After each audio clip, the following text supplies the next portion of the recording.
आणि यानंतर या बुलेटिनमध्ये आता बघूयात 25:50 बातम्या. सरपंच संतोष देशमुखांच्या हत्येच्या निषेधार्थ परभणीमध्ये सर्व पक्षीयांनी मूक मोर्चा काढलाय. संतोष देशमुखांच्या कुटुंबियांसोबतच मनोज जरांगेंनी मोर्चात सहभाग घेतला.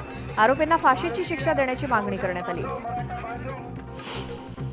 बीडच्या मस्साजोगचे सरपंच संतोष देशमुख हत्येप्रकरणी 2 प्रमुख आरोपींना स्थानिक गुन्हे शाखेच्या पोलिसांनी ताब्यात घेतलं. सुदर्शन घुले आणि सुधीर सांगळेला पुण्यातून ताब्यात घेतलं. संतोष देशमुख हत्या प्रकरणात अटक केलेल्या सुदर्शन घुले आणि सुधीर सांगळेची बीडच्या नेकनूरमध्ये ग्रामीण रुग्णालयात वैद्यकीय तपासणी करण्यात आली. त्यानंतर पोलीस ठाण्यात दोघांची सीआयडीकडून चौकशी झाली.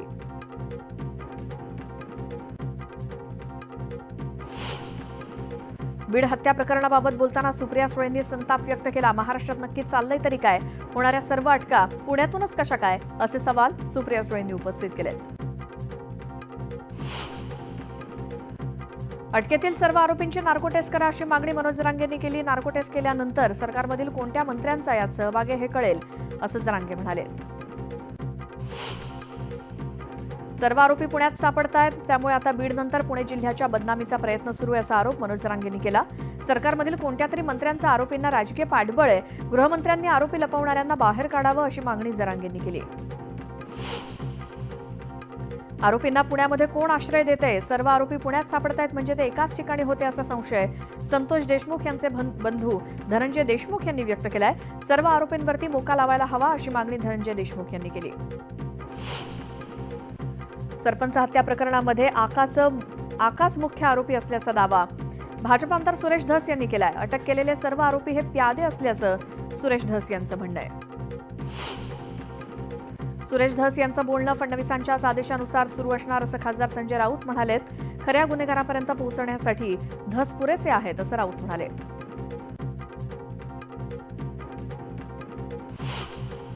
बीड हत्या प्रकरणामध्ये आरोप प्रत्यारोप होत आहेत, मात्र आरोपी कोण आहे हे संपूर्ण महाराष्ट्राला कळलंय. अनेक आरोपींना अटक करण्यात आली आहे, मात्र मुख्य आरोपी अद्यापही फरार आहे. त्यामुळे या प्रकरणी कठोरात कठोर कारवाई करण्यात यावी अशी मागणी रोहित पवारांनी केली. बीड हत्या प्रकरणामध्ये विजय वडेट्टीवारांनी गंभीर आरोप केला. आरोपींची मंत्र्यांकडे उठबस असल्याचे पुरावे समोर आलेत. त्यामुळे मंत्र्यांचा यात काही संबंध आहे का याची सखोल चौकशी करण्यात यावी. त्याचसोबत एसआयटी आणि सीआयडीनं प्रामाणिकपणे दबावाला बळी न पडता प्रकरणाच्या खोलाशी जाऊन शोध घ्यावा अशी मागणी वडेट्टीवारांनी केली. बीड प्रकरणी वडेट्टीवारांनी सरकारसोबतच पोलिसांवरती निशाणा साधला. बिहारला सुद्धा लाजवेल अशी घटना बीडमध्ये घडली आहे. बीड प्रकरण म्हणजे महाराष्ट्र पोलिसांच्या अकार्यक्षमतेचा पुरावा आहे असं म्हणत विजय वडेट्टीवारांनी बीड प्रकरणी सरकारवरती हल्लाबोल केला.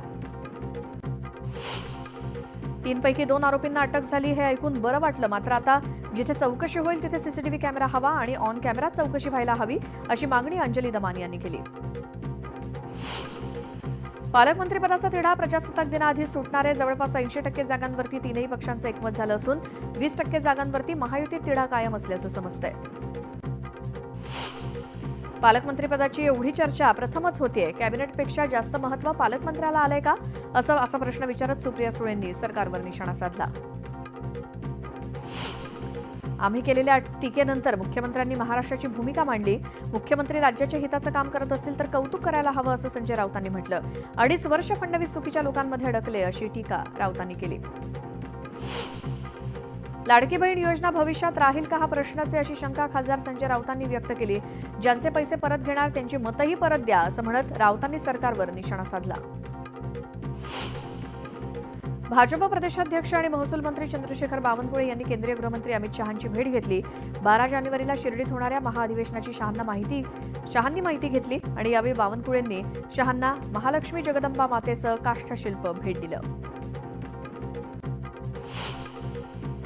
मातोश्रीवर 7 जानेवारीपासून पुन्हा बैठकांचा धडाका सुरू होणार आहे. उद्धव ठाकरेंकडनं 20 विधानसभा मतदारसंघांचा आढावा घेतला जाणार आहे.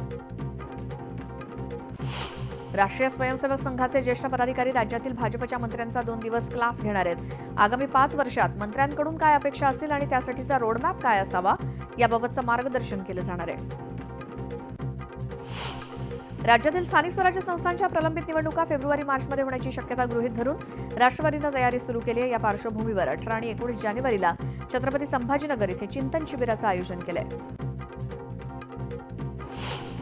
शिवसेना आमदार अर्जुन खोतकर यांच्या अडचणीत वाढ होण्याची शक्यता आहे. विधानसभा निवडणुकीत अर्जुन खोतकरांनी चुकीच्या फॉर्मॅटमध्ये उमेदवारी अर्ज भरल्याचा आरोप करत काँग्रेसचे पराभूत उमेदवार कैलास गोरंट्याल यांनी याचिका दाखल केली. मंत्री शंभूराज देसाई यांनी संजय राऊत यांच्यावर निशाणा साधला. गडचिरोलीमध्ये पूर्वीच्या पालकमंत्र्यांनी वसुलीसाठी पांडव नेमले होते अशी टीका राऊतांनी केली. एकनाथ शिंदेंवरती त्यांनी ही टीका केली होती. त्यावर गडचिरोलीत जायचं धाडस दाखवावं असं खुलं आव्हान शंभूराज देसाईंनी संजय राऊतांना दिलं. कोल्हापुरात एका रोटीसाठी 11 जणांच्या टोळक्यानं हॉटेल मालकासोबतच हॉटेलमधल्या तिघांना बेदम मारहाण केली. मारहाणीमध्ये हॉटेलची तोडफोड देखील केली. या प्रकरणी 11 जणांविरोधात गुन्हा दाखल केला असून 3 आरोपी अल्पवयीन असल्याची माहिती समोर आली आहे. ठाण्यानंतर पुण्यामध्ये मराठी हिंदी असा वाद पेटलाय. मराठी बोलाल तर कामावरून काढून टाकू अशी धमकी देणाऱ्या शहाबाज अहमद नावाच्या टीम लीडरला मनसेनं चोप दिला. पिंपरी चिंचवडमधील इंद्रायणी नगरमध्ये असलेल्या एका पिझ्झा शॉपमध्ये देण्यात आलेल्या पिझ्झामध्ये ग्राहकाला चक्क चाकूचा तुकडा सापडला. या प्रकरणी दुकानाच्या मॅनेजरनं उडवाउडवीची उत्तर देत विषय टाळण्याचा प्रयत्न केला.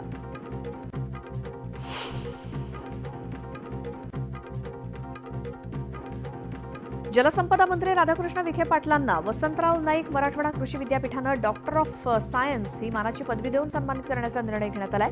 विद्यापीठाच्या 26व्या पदवीदान समारंभात ही पदवी प्रदान केली जाईल.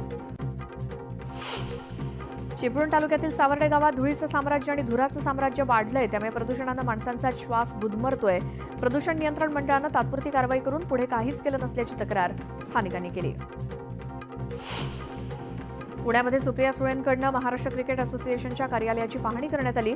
स्वतः रोहित पवार यांनी सुप्रिया सुळेंना मोदी बागेत असलेल्या MCA कार्यालय दाखवलं. कराड तालुका पंचायत समितीच्या कार्यालयाची नवी प्रशासकीय इमारत साकारण्यात आली आहे. याची पाहणी आमदार अतुल भोसलेंनी केली. यावेळी इमारतीचा कृती आराखडा देण्याची सूचना त्यांनी प्रशासनाला दिली. यवतमाळ शहरातील रस्त्यावरती नको त्या ठिकाणी असलेल्या स्पीड ब्रेकरमुळे नागरिक हैराण झालेत. 200 मीटरच्या रस्त्यावरती तब्बल 15 मोठे स्पीड ब्रेकर तयार करण्यात आले. त्यामुळे वाहन चालकांना कसरत करावी लागते. मर्चंट बँकेच्या मालेगावमधील शाखेत झालेल्या कोट्यावधींच्या हवालाकांड प्रकरणात ईडीनं आणखी 2 संशयित आरोपींना अटक केली आहे. या प्रकरणात आता अटक करण्यात आलेल्या आरोपींची संख्या 8 वर गेली आहे. टिपेश्वरहून 500 किलोमीटरचा प्रवास करून धाराशिव जिल्ह्यामध्ये पोहोचलेल्या साडू वाघाला चांदोली अभयारण्यामध्ये सोडण्यात येणार आहे. यासाठी वन विभागानं राज्य शासनाच्या मंजुरीसाठी प्रस्ताव पाठवलाय. शासनाच्या मंजुरीनंतर पुढील कारवाई केली जाईल. गोंदियाच्या आमगावातील 36 गावांना पाणीपुरवठा करणारी बनगाव पाणीपुरवठा योजनेची पाईपलाईन फुटली आहे. त्यामुळे हजारो लिटर पाणी वाया गेलंय. तात्काळ पाईपलाईन दुरुस्त करावी अशी मागणी करण्यात येते. सांगलीच्या भिलवडीत 7 एकरावरील ऊसाच्या फडाला भीषण आग लागली. यात संपूर्ण शेतातला ऊस जळून खाक झालाय. त्यामुळे शेतकऱ्यांचं मोठ्या प्रमाणात नुकसान झालंय. धाराशिव जिल्ह्यामध्ये रब्बी हंगामात शेतकऱ्यांकडून युरियाची मागणी होते. मात्र ऐन हंगामात जिल्ह्यात युरियाची कृत्रिम टंचाई भासू लागली आहे. युरियासाठी शेतकऱ्यांनी सर्व कृषी केंद्र पालथी घातली. रायगडमध्ये सहलीसाठी आलेल्या जालन्यातील विद्यार्थ्यांना अन्नातून विषबाधा झाली. 18 विद्यार्थ्यांना अस्वस्थ वाटू लागल्यामुळे त्यांना ग्रामीण रुग्णालयात दाखल करण्यात आलं. चंद्रपूरच्या वेस्टर्न कोलफिल्ड्स लिमिटेडच्या नांदगाव खाण क्षेत्रात वाघ दिसल्यामुळे खळबळ माजली. या वाघाला तत्काळ जेरबंद करण्याची मागणी वन विभागाकडे केली जाते. नागपुरातील अतिक्रमण मोहीम निरंतर सुरू राहणार आहे. अतिक्रमणासोबतच आता अनधिकृत बांधकामांवर देखील कारवाई केली जाणार आहे अशी माहिती पालिका आयुक्तांनी दिली. कात्रज कोंढवा रस्त्यावरील वाहतूक कोंडी सोडवण्यासाठी रस्त्याचं रुंदीकरण केलं जाणार आहे. यासाठी या भागातील खासगी मालमत्ता किंवा जागा मालकांच्या काही जागा ताब्यात घ्याव्या लागणार आहेत. यासाठी 9.5 कोटींचा निधी मंजूर झालाय. अलिबागमध्ये किहिम बीच फेस्टिवलची धूम बघायला मिळते आणि या फेस्टिवलमध्ये कोकणची संस्कृती उलगडली जाते. फेस्टिवलला नागरिकांनी उत्स्फूर्त प्रतिसाद दिला असून अलिबागचे आमदार महेंद्र दळवी यांच्या हस्ते फेस्टिवलचं उद्घाटन होणार आहे. सोलापुरात 12 ते 16 जानेवारी या कालावधीत सिद्धेश्वर महाराजांची यात्रा होणार आहे. या पार्श्वभूमीवर जिल्हाधिकारी कुमार आशीर्वाद यांनी प्रशासनाची बैठक घेत कामाचा आढावा घेतला. तसंच संबंधितांना सूचना केल्या. पालघरच्या चिंचणे समुद्रकिनारी रस्सीखेच स्पर्धेचं आयोजन करण्यात आलं. या स्पर्धेत देशभरातून संघ सहभागी झालेत. ही स्पर्धा बघण्यासाठी समुद्रकिनाऱ्यावरती पर्यटकांनी गर्दी केली. मुक्ताईनगर तालुक्यातून जाणाऱ्या इंदोर हैदराबाद एक्सप्रेसवर पुलाच्या कामासाठी हतनूर धरणाच्या बॅकवॉटरमध्ये ठेकेदाराकडून गौण खनिज टाकण्यात आलंय. सार्वजनिक बांधकाम विभाग आणि तापी पाटबंधारे विभागाची कुठलीही परवानगी न घेता ठेकेदाराची मनमानी सुरू असून हतनूर धरणाच्या बॅकवॉटरमध्ये मुरुम टाकण्यात आलाय.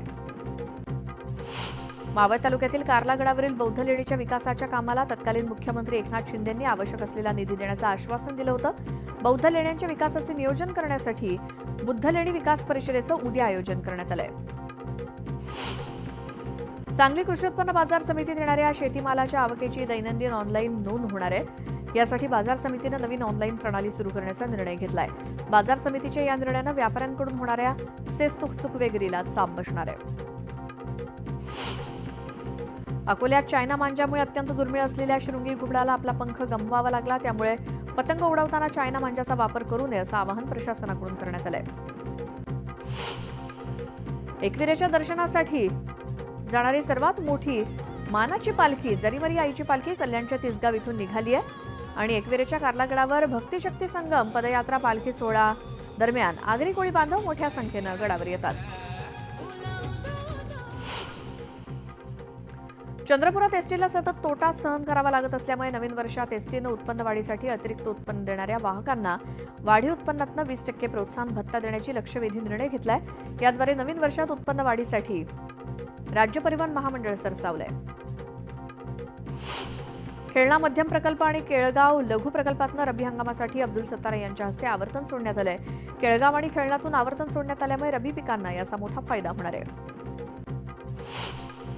नाशिकमधील सोनाराच्या दुकानात चोरी करणाऱ्या गुजरातमधील बहीण भावांना पोलिसांनी अटक केली. या दोघांनी 2.49 लाख रुपयांच्या सोन्याच्या बांगड्या चोरल्या होत्या. दोघांनाही पोलिसांनी जेरबंद केलंय.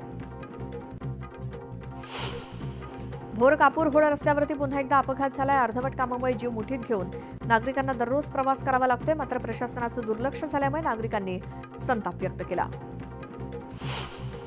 कुख्यात गँगस्टर शरद मोहोळ याच्या हत्येच्या 1 वर्षाच्या आत बदला घेण्याचा इरादा असलेल्या दोघांना अटक करण्यात आली. मोहोळ याच्या हत्येचा बदला घेण्यासाठी 2 जण मध्य प्रदेशातून पिस्तूल घेऊन आले होते आणि मोहोळ टोळीच्या या दोघांनाही अटक करण्यात पुणे पोलिसांना यश आले. इथे एक छोटासा ब्रेक घेऊन आपण लगेच परत येतोय. तुम्ही बघत राहा न्यूज 18 लोकमत.